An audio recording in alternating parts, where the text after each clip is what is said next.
pour le privilège que vous me faites de me passer la parole. Je rends grâce à mon Dieu pour toutes ses faveurs, pour cette merveilleuse famille qu'il m'a gratuitement introduite dans ma vie. C'est pourquoi il est question pour moi de renvoyer la gratitude à des personnes que Dieu a utilisées pour que l'information arrive jusqu'à moi. L'homme que Dieu a choisi, l'apôtre Léguia, mon papa est dans la salle. Elles sont acclamées pour papa Édouard. Et fortement de Jésus, il est dans la salle. Merci papa, merci. Le jour où tu as pensé m'introduire cette opportunité. Merci à celui-là même qui m'a localisé dans l'une de ces salles de conférence et qui est devenu très vite et jusqu'aujourd'hui mon coach, mon formateur personnel, mon papa au grand-père papa. Jonas, c'est ton père très fort. Papa Jonas. Jonas a envoyé des bonnes personnes. C'est des rencontres extraordinaires, des gens qui ne sont pas de ma famille, mais qui m'ont adopté et qui m'arrêtent de me façonner pour que je sois aujourd'hui capable de tenir ce micro sur ce charmant, devant ce charmant public. Parce que le papa Jonas, il m'a introduit maman Edith et qui véritablement me prend comme un élève, comme, je ne sais pas comment exprimer ça, mais tu ne peux pas réussir ici si tu n'as pas une personne qui peut réellement te donner la rigueur pour le respect du support système. Et maman Edith, jusqu'aujourd'hui, c'est ma maman chérie et je me suis nommée moi-même l'héritière principale, légitime et légale, à descendre le cœur de tout mon famille. Pour maman Edith, oui, c'est officiel. Vous savez, tout moniteur n'a jamais été apprécié, vrai ou vrai? Tout coach. Parce que quand elle me coachait dans la rigueur, je lui avais donné un premier nom, la gendarmerie. Mais ça c'est quand j'étais dans l'apprentissage. Papa tu cours, mais c'est trop dur, mais pourquoi elle est rigoureuse avec moi? Je fais des fautes chez l'autre, mais il n'a pas parlé, mais c'est moi, ça ne se trouve pas ça. Mais quand j'ai commencé à grandir, à comprendre que ce que j'étais en train de faire n'était que le pur produit de mes coachs qui ont eu de l'amour pour moi, j'ai commencé à comprendre et j'ai changé d'attitude. J'ai dit, pourquoi je dois l'appeler la gendarmerie? Je suis plutôt l'héritière principale, légitime et légale de ma mère. Elles sont pas vraiment applaudies pour elle. Ok, merci pour tous les regards, merci maman Nadine, merci à tous les dames qui ont fait confiance en moi. Ils sont applaudis pour tous les dames présentes dans la salle. Et puis les cousins et cousines qui m'inspirent du jour au lendemain, ils sont applaudis pour tout le monde. Ok, papa me demande de partager ce qui est arrivé dans ma vie. C'est très large. C'est vrai que nous sommes ici. Mais moi, je suis congolaise de Brazzaville. Même quand mon accent ne fait pas congolaise de Brazzaville. Je suis citoyenne du monde. Mais je suis sûre que l'arrivée et l'introduction du peuple camerounais dans ma vie a eu un impact positif tellement que quand j'ai épousé ces merveilleuses personnes, j'ai finalement tout épousé, même l'accent trahi que j'ai réellement épousé ce peuple qui a eu un impact positif, comme je le disais, parce que quand je parle de la rigueur, vous comprenez. Aujourd'hui, plus rien ne me ferait.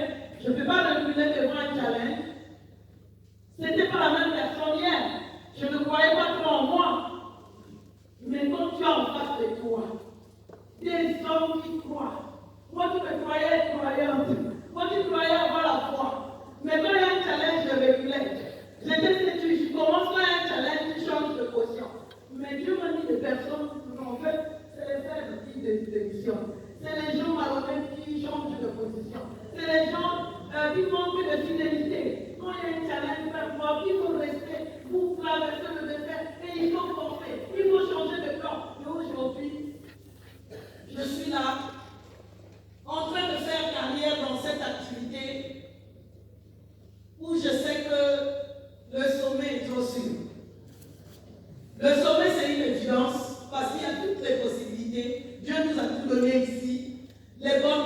personnes, des bons coachs, un support système extraordinaire qui nous coach en tout. Il n'y a pas que l'argent qu'on vient chercher ici. Les plus grandes richesses qu'on vient chercher ici, c'est au-delà de l'argent. L'argent n'est que la conséquence d'une personne construite, d'une personne bâtie, d'une personne avec des valeurs. Et l'argent épouse ces genres de personnes. Les riches sont des personnes qui représentent, qui incarnent des valeurs. Moi, je suis donc comptable de formation et ex-commerçant. Je fais comptabilité ici, gestion d'entreprise à l'ISG, à Pila, en face du structeur à l'époque. Donc, je finis avec un BTS. Mais je peux dire que, bon, chacun a ses aspirations. Sans rencontrer cette activité, sans connaître ceci, ce que papa a expliqué, c'est quand je suis arrivé ici que je comprends réellement. Et je n'ai pas eu de difficulté pour comprendre ça. Parce que étant étudiant, j'étais à la fois étudiante et commerçant. Je vendais. Depuis même le collège, je peux dire à Compo Lilou, le lycée de la Révolution. Et pendant que les autres, pendant les vacances, il fallait que les parents achètent tout ce qu'il faut préparer la rentrée scolaire. Nous, ils vont nous patrouiller. On nous envoyait au village faire tous les travaux, avoir un peu d'argent pour préparer sa rentrée scolaire. Donc, vendre. Si j'étais déjà habitué au point où le marché de Poto-Poto, Ngali, les petits besoins des femmes, 10 000, 5 000 pour toi, pour moi, je ne pouvais pas manger. Parce qu'il me faut aller acheter des douzaines de livres à Poto-Poto, revendre. J'ai grandi dans ça. On ne sait pas qu'il faut attendre du parent. Il faut se prendre à un moment donné en charge, c'est manger et dormir. Mais les autres petits besoins, parfois, c'est toi-même. Donc, j'étais déjà habitué à faire de petits commerces. Et quand je finis, à l'université, ça s'agrandissait. Et je finis, je dis vendre donc l'argent. J'ai fait donc comptabilité. Je suis à la brasserie. Je vois mon salaire. Je démissionne. Parce que c'est que si je gagnais déjà dans le commerce, c'était mieux que le salaire qu'on me donnait. Et je suis allé travailler dans une société de transit.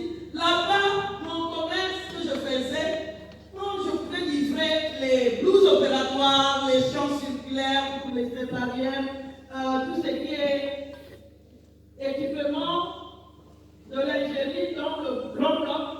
C'est ce que je vendais, je livrais. Donc, quand mon chèque venait, c'était déjà quelques millions. Alors, ce n'est pas facile pour une jeune fille qui connaît déjà, qui a déjà démystifié le million, accepter encore d'aller s'asseoir dans un bureau et attendre 300 000, 400 000 de salaire, ça ne passait pas. Et quand je démissionnais, les autres disaient, qu'est-ce qu'elle cherche? Est-ce qu'elle n'a pas une bonne famille? Les autres, tous sont au chômage, tu trouves facilement de l'emploi, et tu démissionnes à tour de robe dans la famille, non pas non plus. Il y a un problème. Et je me suis donc, j'ai pris la décision d'être à mon propre compte. C'était la ligne de Chine Dubaï, la ligne de Chine Dubaï. Dieu a béni, je n'avais plus faim, mais l'argent appelle l'argent, c'est comme ça. Quand on dit ça, les gens ne comprennent pas. Allô? Le fait est bien. Dieu m'a envoyé cette activité à travers la vôtre, qui me présente le service hygiénique. Mais Dieu seul sait, dans mon cœur, à cette époque, quand tu gagnes quelques millions, tu es gonflé. Dans ma tête, je disais que la porte n'a pas le droit de me parler du business. C'est moi qui peux lui parler, la parole de Dieu, oui. Et tu connais, je vends des articles de luxe, les carreaux, les meubles de Chine et tout, j'habite des sociétés de pétrole dans les 5 pays. Et tu dis que dans les services, tu dis qu'à la porte, il a embrouillé, il est là, il m'écoute. Ça, c'est dans mon cœur. Je me demande, ma soeur, ce produit, ça va être utile, ça va être riche chez la porte. Chez la porte, il y a de l'argent derrière. Imagine le grand monde, les femmes attendent, oui, chez la porte. Maintenant, je tournais le dos. Oh, c'est grand, c'est grand. Alors, bon, j'avoue mon péché à applaudissait pour moi, je me repentis, non?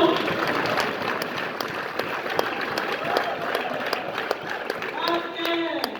Et donc, l'activité arrive. Papa Jonas arrive au Congo, fait des conférences à Pointe-Noire, et ils sont à Brazzaville, je ne suis pas informé. Il a guéri à Pointe-Noire. Le dernier jour, je suis invité et je découvre la serviette qui m'a fait du bien. Et Papa Jonas m'invite à faire une conférence à Douala. La même qu'on a ici ce soir. Allô? C'était la même conférence, c'était un FFO. Je me souviens au Castel Hall de Douala. Je n'ai pas dormi.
d'ignorance, les gens qui achètent là, ils connaissent pas, mais tu es en train de tricher. Et moi, ça me fait regarder là où j'étais un après-midi, je me suis mis à la moyenne. J'ai dit, mais c'est pas possible. Moi, je sais que j'ai jamais volé, et alors que dans ma façon de gagner de l'argent, je vole. Mais j'étais là, une plaidoirie, c'était gratuit, cet après-midi, seul dans ma conscience.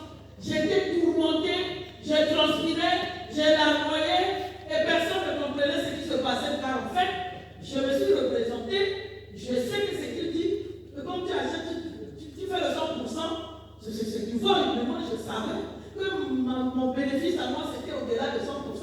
Parce que écoutez, quand tu achètes à 2000, des petites chemisettes de filles, des petits bodys, et que tu viens replacer à 30 000, ma copine, tu m'appelles ça, tu me donnes 10 000 chaque fin du mois, ça va pas trop t'ennuyer. Mais tu sais que dans le premier accord, le premier 10 000 que tu as déjà reçu, tu as récupéré tout. Tu as récupéré et ton bénéfice et les charges et tout, tu as déjà récupéré. Dans le restant du temps, tu voles réellement. C'est une escroquerie. Et je sais ce qu'on a fait. Les placements, quand ça a commencé, c'est comme maintenant où les Chinois ont envahi nos marchés, nos pays. Avant, la Chine, waouh, on s'est tapé de l'argent. 42 pouces, 50 pouces, ça vient ici, acheter à moins peut-être de 200 000. C'est 1,8 million. Et tu vous faites un échéancier. Et le pauvre employé, il a déjà donné peut-être plus de la moitié, le reste il est asphyxié, surtout que les gens, ils aiment bien agrédir. Donc tu n'es pas le seul, ils ont plusieurs. Il est coincé, il ne te paye pas, c'est une femme qui te bat. Ah, ta société, et on fait ce qu'il faut. On n'a pas qu'une femme, c'est les blancs. Mais c'est les larmes de crocodile. On traite nos gars de pourris. Le scroc, tu es très mal à la gendarmerie, signer des gens qui scroc. Comment tu peux voler la pauvre femme? Tu pleures jusqu'à. Mais tu sais que la vraie scroc est toi. Alors! Waouh! Et c'est dans une salle de conférence. Ce n'est même pas dans mon église. C'est des valeurs que l'église nous enseigne. Mais comment je ne peux pas comprendre ça? Une conférence, applaudissons pour Philon.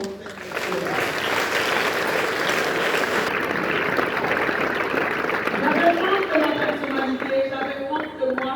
C'est comme si toutes ces personnes étaient là en train de me dire voilà ce que tu nous as fait. Je rentre. Vous voyez, tout ça a été expliqué. Mais je ne pouvais pas de toutes les façons devenir riche en fantôme parce que je connais.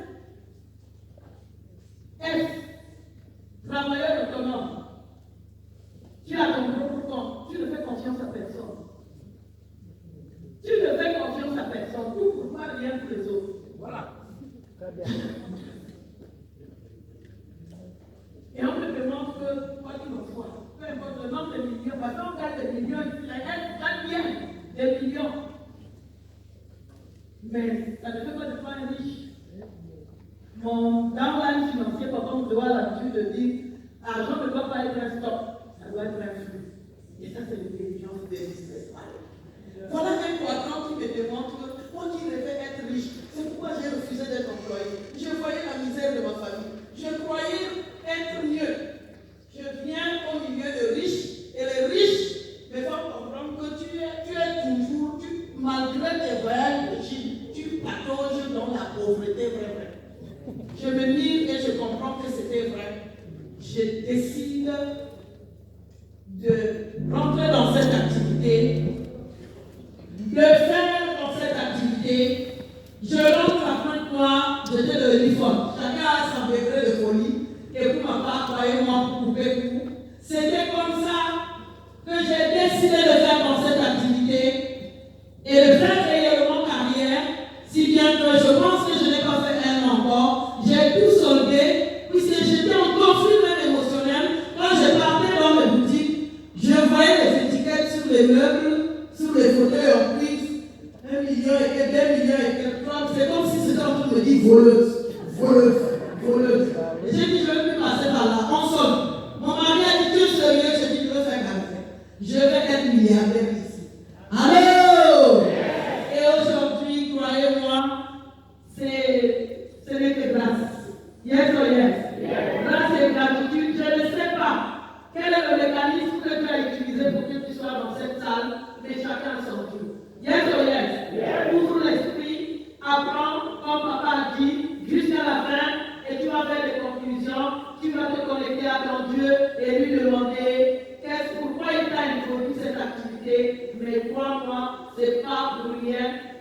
doit être certainement l'étoile